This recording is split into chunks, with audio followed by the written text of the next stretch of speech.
Bueno, al cierre el desafío es grande. No puedo decir que no, me pone un poco nerviosa. Mi idea es recoger algunas ideas de expositores anteriores para poder después aterrizar. Bueno, este avión ya está prácticamente con las ruedas en tierra, como dijo Carlos Peñafort, aterrizar en lo que es las personas. Quise iniciar la exposición con una cita que es de un académico chileno que dice: las viejas interpretaciones sobre lo humano ya no sirven para lidiar con los desafíos del tiempo presente. Si lo que queremos conservar de lo humano es su capacidad de convivir democráticamente, colaborativamente, libremente, amorosamente, en contacto armónico con otros seres humanos y con sí mismo en primer lugar. Me pareció muy buena como una cita. Él es un académico que ha desarrollado muchos temas vinculados a capital social y yo voy a tocar algunos de ellos para después hacer este aterrizaje. Hemos hablado de la tecnología como oportunidad. La pregunta, ¿no es cierto?, es después, ¿qué pasa con la vida de las personas? En un pasado bastante cercano, por lo que veíamos en otras exposiciones, teníamos dependencia e integración con el medio ambiente natural, con el agua, con la tierra, y hoy tenemos una integración y dependencia con un medio ambiente. La verdad, la palabra artificial no es exacta, pero que nosotros creamos. Todo este ambiente de las redes sociales, que como muy bien dijo el doctor Artopoulos, está asociado a redes electrónicas, es el medio en el cual hoy día estamos viviendo. También hablamos de la tecnología y la sociedad del conocimiento. Sin duda, información y conocimiento se han convertido en los factores productivos más importantes y la distancia, esto lo saben muy bien ustedes, los productores de ACREA, entre el conocimiento básico y su aplicación en la producción de bienes y servicios es cada vez menor. Realmente el laboratorio y la empresa ya están cada vez más cerca. Pero aquí hay un tema y nos acercamos a las personas. Los cambios tecnológicos y por tanto en los comportamientos de las personas se producen cada vez con mayor rapidez. Los cambios que se suceden hoy no son evolutivos, no son una transición lenta, sino más bien rupturas con las tendencias del pasado. Y aquí me van a disculpar que no les diga el año en que nací, como tan gentilmente lo hizo el muy jovencito expositor, señor Torres, pero fue varios años antes que él. Me interesó este gráfico que está actualizado solamente hasta la Internet, en que lo encontré por ahí, ni siquiera, como les digo, solo está hasta la Internet, pero dice con qué velocidad penetró en la población mundial, como porcentaje, las tecnologías. Y está, ¿no es cierto?, el teléfono y el automóvil, que las fechas, entre paréntesis, son el año en que surgieron, y cuántos años se han demorado para que el 80 o el 90% de la población haya accedido a ellos. La electricidad, la televisión, la radio, el microondas. Todo esto ya parece arqueología, ¿verdad?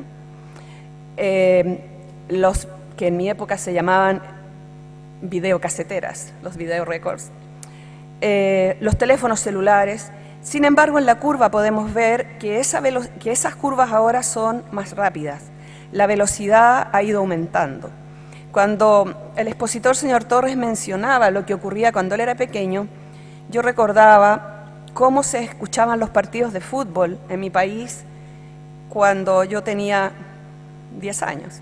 Se escuchaban por radio, pero además lo que los auditores no sabíamos es que el partido había ocurrido el día anterior y los locutores nos lo contaban y gritaban gol y todo como si lo estuvieran viendo en el momento.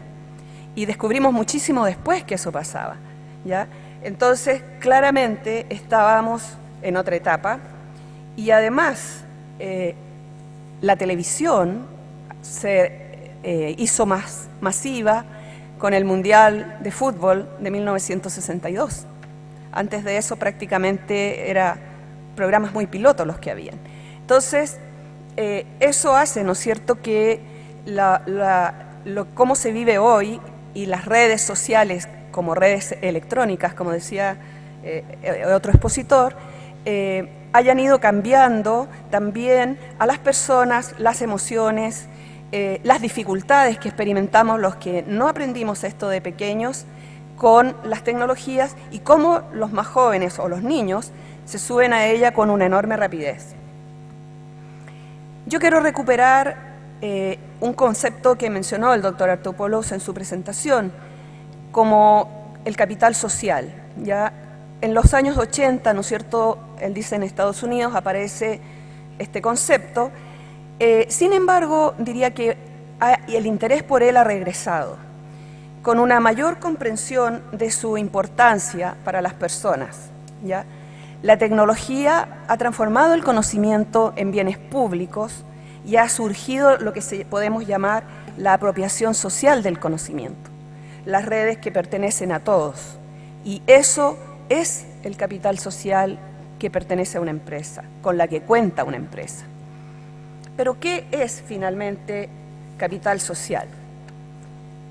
La capacidad de producir valor en una organización. Eso no depende de la capacidad de producir valor de las personas en forma individual, sino de las relaciones que ellas establecen entre sí. Es fácil pensar intuitivamente que un grupo de seres humanos con una elevada capacidad de producir valor puede en conjunto producir muy poco. ¿Por qué razón? Si las relaciones entre ellos no son colaborativas, si se dan en un marco de desconfianza, si no hay eficiencia en la administración del grupo, claramente un grupo de personas de alto valor puede producir muy poco valor.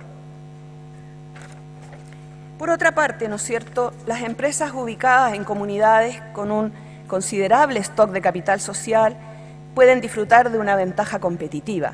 ¿En qué forma? Y aquí tal vez vamos a empezar el aterrizaje hacia los comportamientos personales. ¿Cuál es la ventaja competitiva de ese capital social? Nos ayuda a reducir comportamientos oportunistas o erróneos para la organización. Nos ayuda a que tengamos la actitud de difundir información fiable, confiable, que no la distorsionemos voluntariamente. Esto también suena como algo quizás antiguo, ¿no? Un valor. Nos ayuda a llegar a acuerdos para ser honrados. Nos ayuda a capacitar a los trabajadores para compartir la información tácita, para que aquello que está integrado en la organización, que no está en un manual a veces, no quede, no se acapare, no sea propiedad del que la tiene, no la quiera compartir, vea una desventaja en compartirlo. En general, en todas las láminas en que he usado algún autor que está trabajando este tema, lo he puesto al pie de página. Más que nada, bueno, por no traer ideas que no sean mías, no mostrarlas como propias. Pero además hay otra cosa. Hay un interés notable en este momento, de nuevo, está en una situación emergente el concepto de capital social, de redes y de confianzas. Y por eso los quise destacar, porque son autores recientes. El capital social, concebido como una red de relaciones, le proporciona valor al permitirle el acceso a los recursos que están en la red. Tenemos, bueno, un autor del 2003, pero hay otro del 2008 que no lo alcancé a escribir. Hay de nuevo este interés por este tema. Sin duda, está en el futuro de las organizaciones estas relaciones entre personas. Pero me pregunto si entonces podríamos hablar de capital relacional en vez de capital social, que fue la palabra acuñada en aquella época. ¿Qué sería como capital relacional?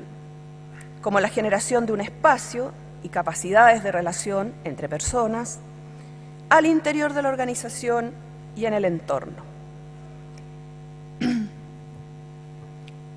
más o menos, bueno, ahí puse la fecha, ¿no? En 1995, Daniel Goleman fue un bestseller, si ustedes lo recuerdan, con su concepto de inteligencia emocional.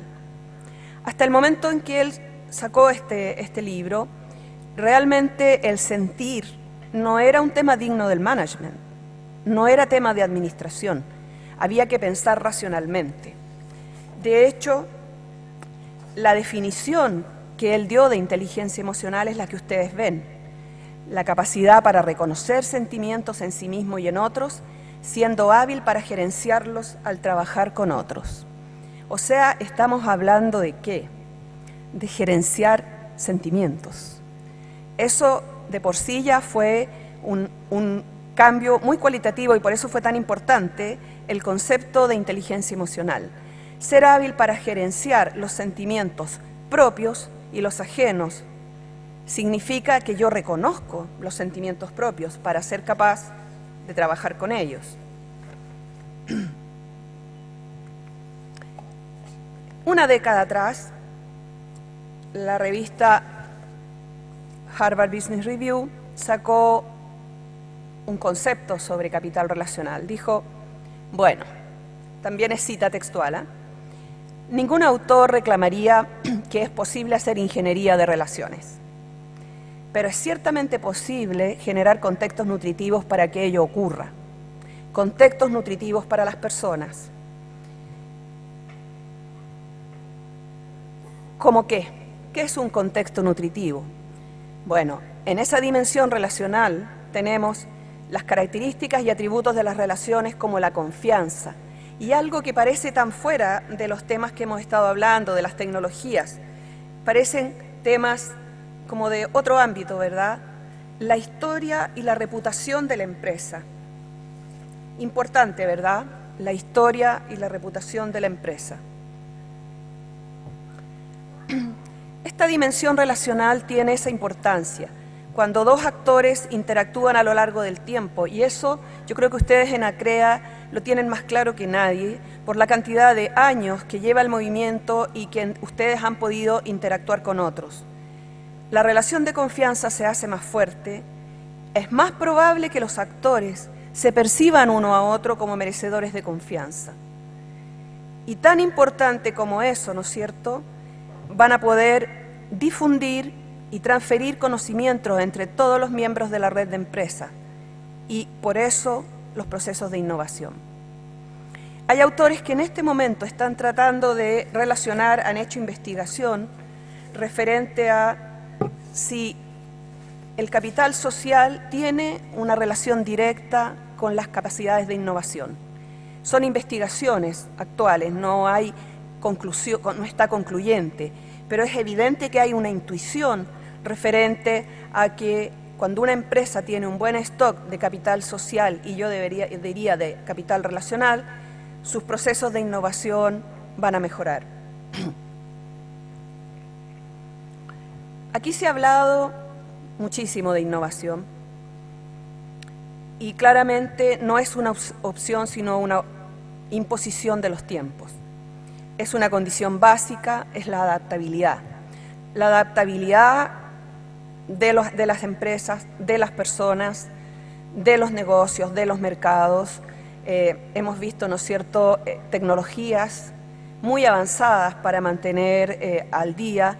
A mí me impresionó muchísimo haber pasado a lo largo de mi vida de escuchar partidos de fútbol en diferido que habían ocurrido el día anterior por la radio, a haber visto lo de las Torres Gemelas en vivo y a que ahora, hace poco tiempo atrás, el mundo se pudo enterar del episodio en Pakistán de Bin Laden a través de un tuitero.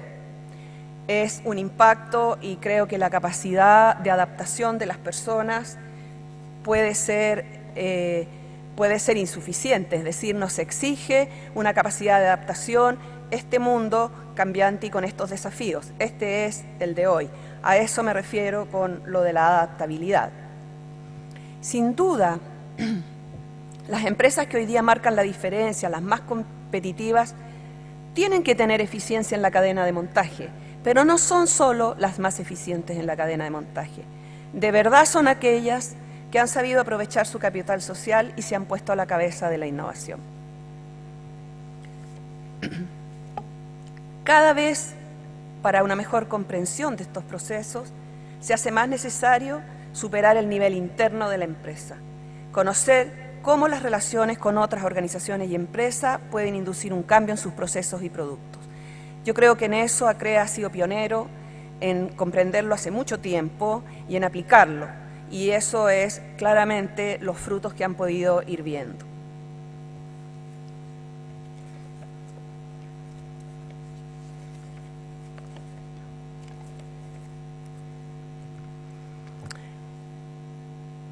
Por lo tanto, si el capital social y la confianza provienen de las relaciones, de las redes, los datos más interesantes no se van a referir a las características de las empresas.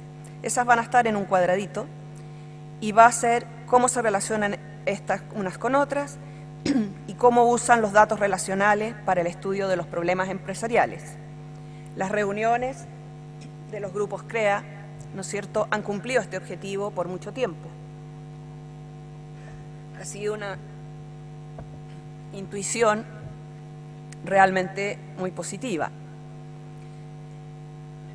Y aquí puse la palabra articulación. Me pareció escucharla el primer día en el bloque, no recuerdo el expositor, creo que era el doctor Peña, que habló de articulación, dijo eso es lo esencial, ¿ya?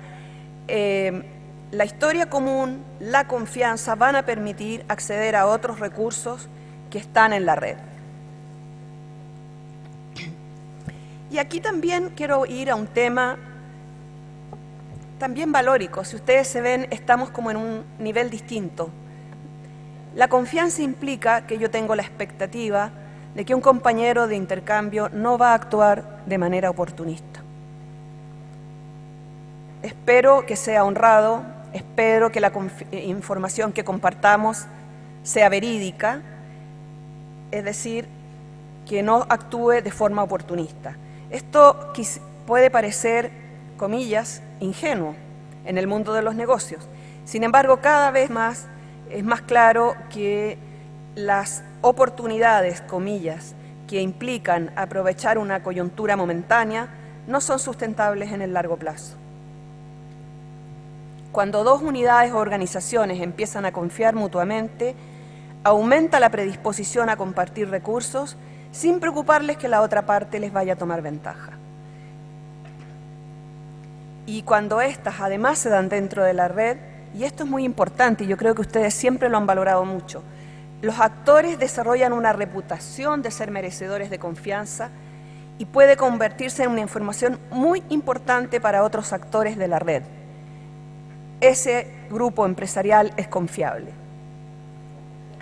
Y aquí, en este punto, me voy a detener un poco porque este es el aterrizaje, que ya este avión que está con las rueditas al suelo tiene relación con las personas.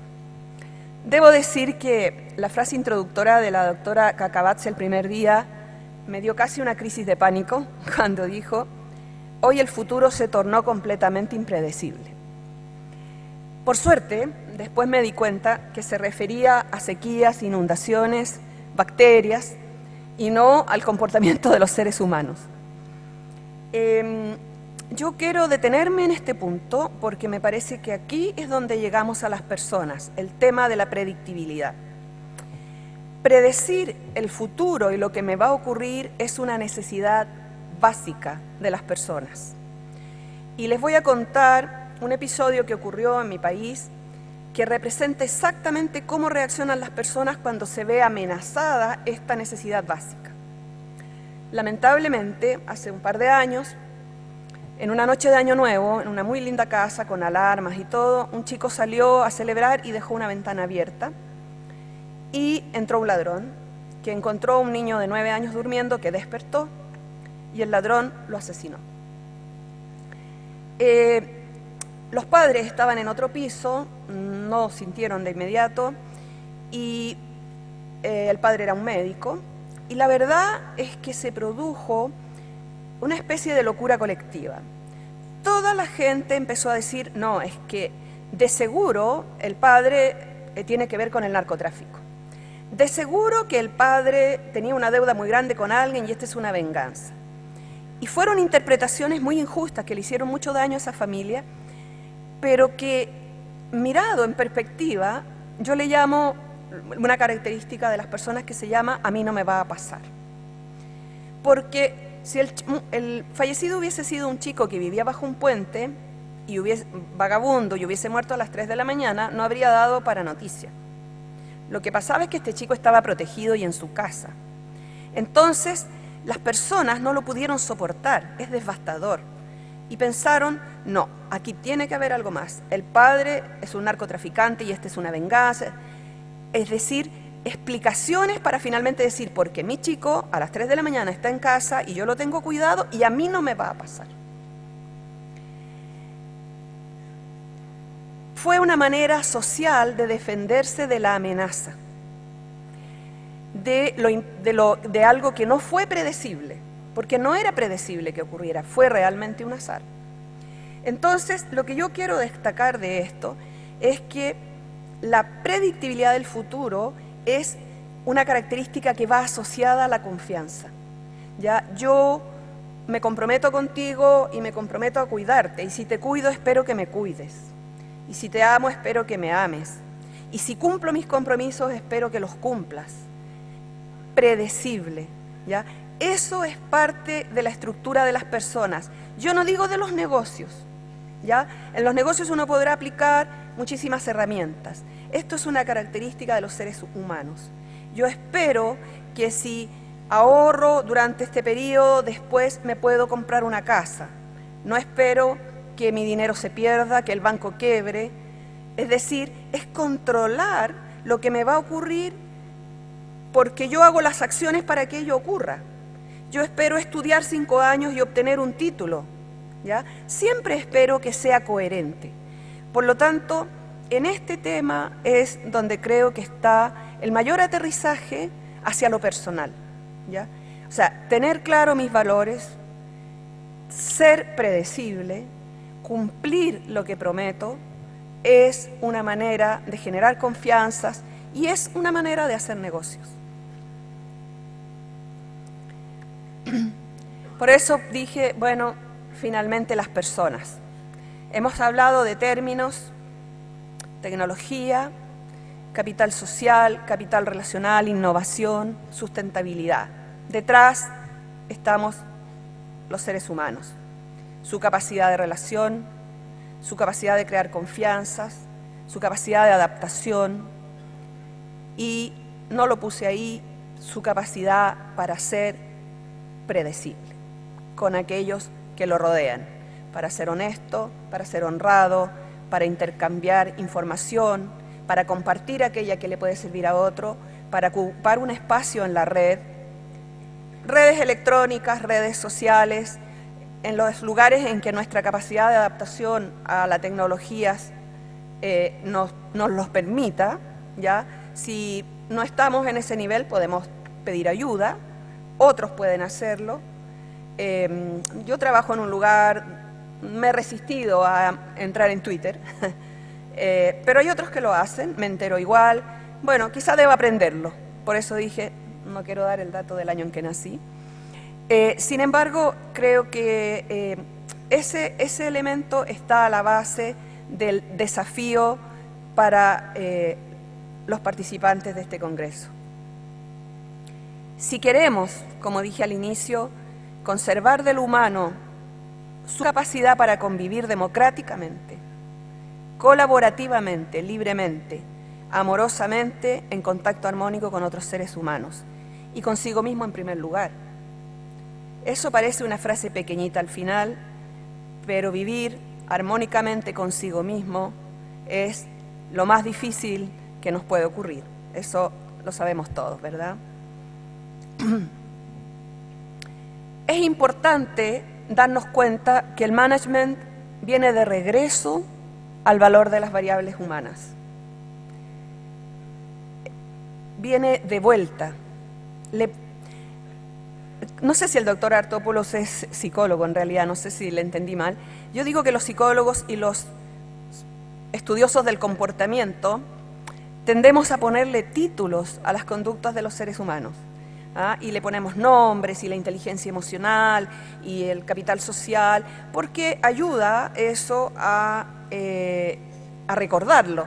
Pero en estricto rigor yo creo que con esos nombres solo le ponemos títulos a lo que todas las personas en su sabiduría saben. A veces cuando yo trabajaba en selección de personal como psicólogo, con el chaleco de psicólogo y me he sacado el de ingeniero, viene un gerente y me dice, mira, quiero contratarlo para gerente comercial, pero me parece que le falta un poco enfoque para espíritu comercial y todo lo demás. Yo siempre les digo, mira, si te parece, de seguro mi evaluación psicológica va a dar el mismo resultado. ¿Por qué razón? Porque tienes ojos en la cara, experiencia en el mundo, y si eso te parece, debe ser. Quizá lo que yo voy a hacer es que te lo voy a fundamentar con un par de ejercicios y test, y le voy a poner un título que a ti no se te ocurrió. Pero si tú lo entrevistaste y te parece que no calza, de seguro no calza. Entonces, es un tema que importante, ¿no? Detrás de todos estos títulos y esta palabra solo está el recordarlo. Recordar redes, recordar confianza, recordar articulaciones, recordar qué hay detrás de la palabra capital social, las personas que somos. Yo había puesto acá una frase que estaba al final del video último que vimos, pero que redondea muy bien esta idea. La tecnología tiene que ser el soporte del destino que queremos construir y no la guía. A veces ahora ustedes saben que hay estudios de personas que pasan muchas horas conectadas a través de Facebook, Twitter o cualquier otra forma de chat, y que tienen realmente déficit en sus relaciones interpersonales directas. Yo creo que está bien, es una manera rápida de que haya información en un mundo en que esa agilidad es útil, pero no puede reemplazar el contacto humano y el aprendizaje de una persona por otra. Y por eso les había sugerido esta frase que la vimos en el video: la tecnología no puede ser la guía del destino que queremos construir. Y aquí ustedes me van a disculpar una osadía, porque yo buscando en documentos de ACREA vi que el movimiento definió su visión para el año 2015. Espero que esté correcta, fue lo que vi en la página. Sembramos confianza, potenciamos ideas para construir entre todos una Argentina posible. ¿Cuál es mi osadía? La verdad es que les propongo agregarle algo a la visión. Que después de este congreso le podamos agregar a esa visión, generar confianzas, y tal vez debería haberle puesto, y predictibilidad es un camino certero para conducir a la innovación. Gracias.